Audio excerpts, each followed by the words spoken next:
There is something that happens in your yard that most people have felt, but never been able to explain. Not something dramatic, not something that announces itself. Just a quiet shift in the air around you that you notice without quite knowing why you noticed it. You're having a hard day. Not the kind you announce. The quiet kind. The kind that sits behind your eyes and slows your hands and makes the ordinary weight of things feel heavier than it should. The kind where you move a little slower, sit outside a little longer, and just exist near the feeder for a while. You didn't plan to stay. You just couldn't quite go back inside yet. So you sit, and the yard sits with you, and at some point, you notice it. The birds are different today. Not gone, not alarmed, just closer than usual. Quieter in a way that feels less like silence and more like attention. Closer. Maybe softer. A song coming from somewhere in the yard that feels less like background noise and more like something meant for you specifically. You tell yourself that's a strange thought, but you don't quite let it go. You've probably told yourself it was coincidence, that you were emotional and reading into things, that birds don't notice people, that they certainly don't notice how a person is feeling on a Tuesday afternoon in the backyard. I want to tell you today that the science disagrees with you, and the science is more surprising than you're ready for. What researchers have discovered about birds and human emotional states is something most people have never been told, and once you hear it, you will not look at your yard the same way again. Your body changes when you are sad. Not just on the inside. Every part of you shifts in ways that are visible, readable, and as it turns out, being read constantly by the animals living just outside your door. Your posture shifts. Shoulders come forward. Head drops slightly. Your movements slow and become less decisive. You cover less ground. You pause more. Every one of these changes is information, and the birds in your yard are receiving it. Your breathing changes. It deepens. It becomes less rhythmic. Your voice, if you speak, drops in pitch and loses its upper register. Even the way you turn your head, the pace of your blinking, the tension across your jaw, all of it shifts when grief is present. None of it is invisible, and your face, even if you were trying to hold it still, produces micro-expressions that last fractions of a second and are extraordinarily difficult to consciously control. Tiny movements of the muscles around the eyes and mouth that carry emotional information so clearly that trained observers and apparently certain birds can read them accurately even at a distance.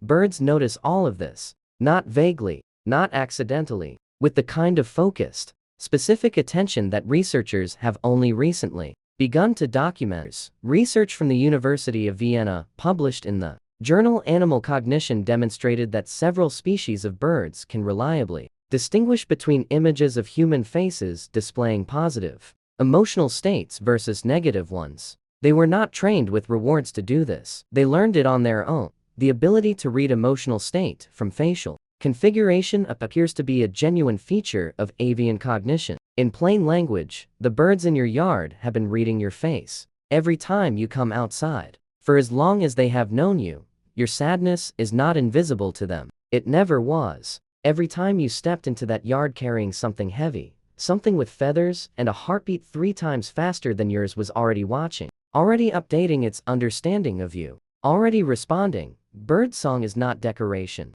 It is not simply pleasant sound filling the air of your yard while you drink your coffee. It is one of the primary ways birds manage their relationships with each other, with their environment, and as researchers are now beginning to understand, with the specific humans they have come to know, birdsong is one of the most complex and information-dense communication systems in the natural world. And critically, it is not fixed. Birds do not produce the same song in all conditions. They modulate constantly changing structure, tempo, frequency, and duration based on what is happening around them, including what is happening with you. When a bird that knows a person well detects a shift toward low energy or stillness in that person, something changes in the acoustic landscape around them. It is not random. It is not coincidence. It is the bird's communication system adjusting to new information the same way it adjusts to a change in weather, or the presence of a predator, or the arrival of a rival.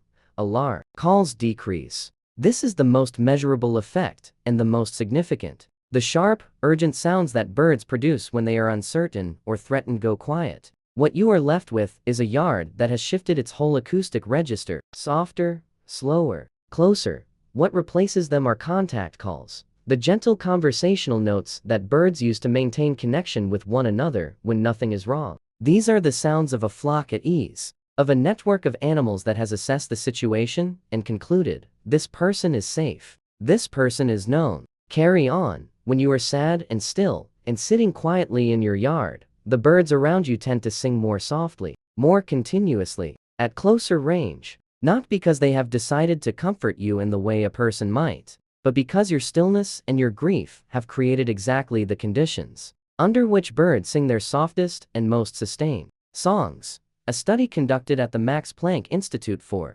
Ornithology found that great tits small songbirds very similar in behavior to the chickadees in your yard, adjusted both the complexity and the volume of their songs based on the behavioral signals of nearby individuals. When the nearby creature was still and calm, the songs grew longer and more elaborate. When nearby movement was erratic or unpredictable, songs shortened and simplified. You, sitting in your sadness, are creating the conditions for the longest and most complex songs your yard produces. You, sitting quietly in your grief, are sending a signal, and the birds are responding to it. Not with words, not with gestures that translate easily into human meaning, but with the one language they have: presence, position, and song, and they are directing it toward you specifically. When a familiar human is in visible distress, crying, sitting with head in hands, moving in that particular slow way that grief produces, certain birds have been observed moving closer than their typical comfort distance and sustaining song longer than is typical for that hour and season.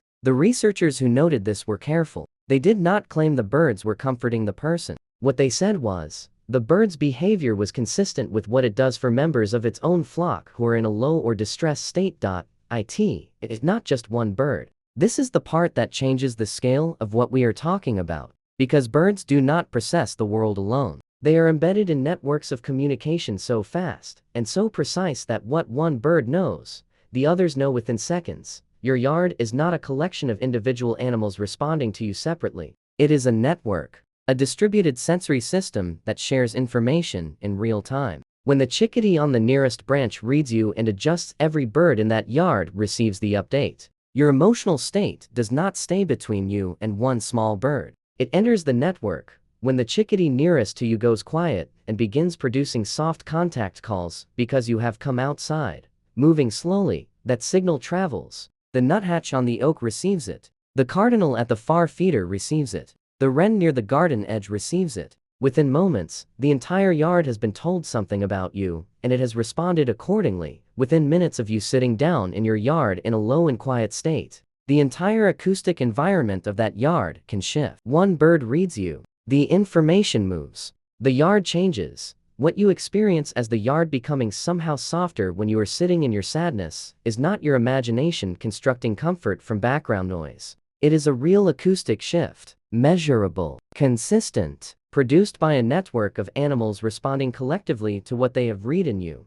That is a network of animals, individually and collectively, responding to what they have read in you, and responding in the only way they know how, with song, with presence, with staying. The yard that feels different when you are sad is different. You are not imagining it. You are perceiving something real. There is another kind of sadness. The kind that arrives once and never fully leaves. Not the hard Tuesday. Not the difficult week. The kind that changes the shape of everything. That makes the yard look different, and the morning feel different, and the feeder standing there in the quiet seem like something from another life. The kind that belongs to loss, to the absence of someone specific, to the chair that isn't filled and the voice that isn't there, and the ordinary Tuesday that will never be ordinary in the same way again. This is the sadness I want to talk about now, because this is where the birds have done something that researchers did not expect to find. Researchers conducting long-term field studies of corvid behavior have recorded instances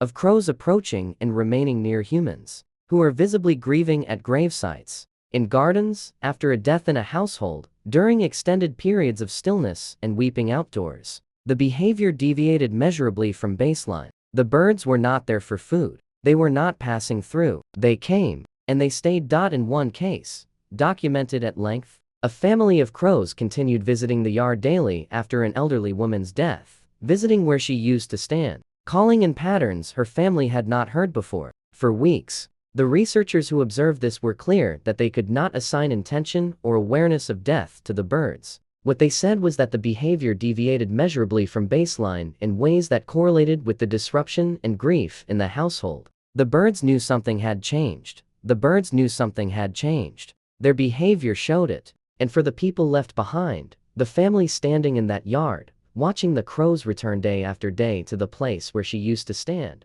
the science of what was happening mattered less than the simple fact of it. The birds came back. They kept coming. They had not forgotten her.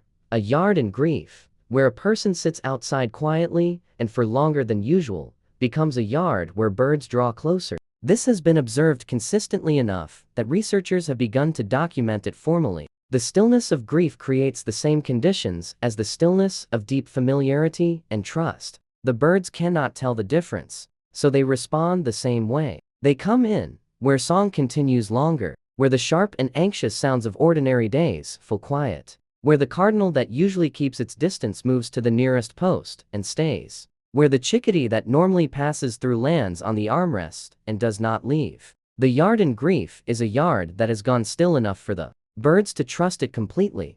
If you have ever lost someone and found yourself sitting outside in the weeks afterward drawn out there, without entirely knowing why, staying longer than you meant to, feeling something in the air of the yard that was harder to name than comfort, but softer than pain, I want you to know something. You were not imagining that pull. You were not wrong to feel that the yard was different. It was. The birds noticed you were there. They adjusted. They stayed. They sang. Not because they understood your loss in the way another person would, but because you were still and known and present, and those three things together are everything a bird needs to bring itself all the way in. Your emotional state is part of your relationship with the birds in your yard. It always has been. Every time you stepped outside carrying something, joy, worry, exhaustion, grief, the birds were reading it, filing it, updating their model of who you are. The relationship has been deeper than you knew. The simple act of going outside and sitting still, even for 10 minutes, even in the middle of a hard day,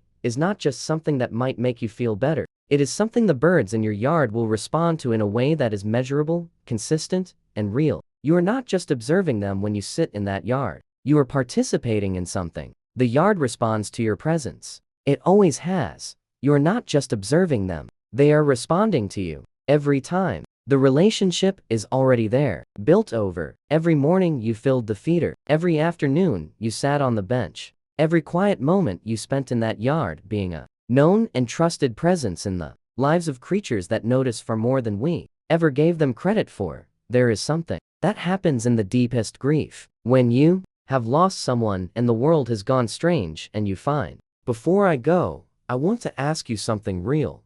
Has a bird ever come to you when you were hurting? Stayed longer than it should have? Felt like something more than coincidence? Tell me in the comments. What bird was it? What were you going through? I read every single one.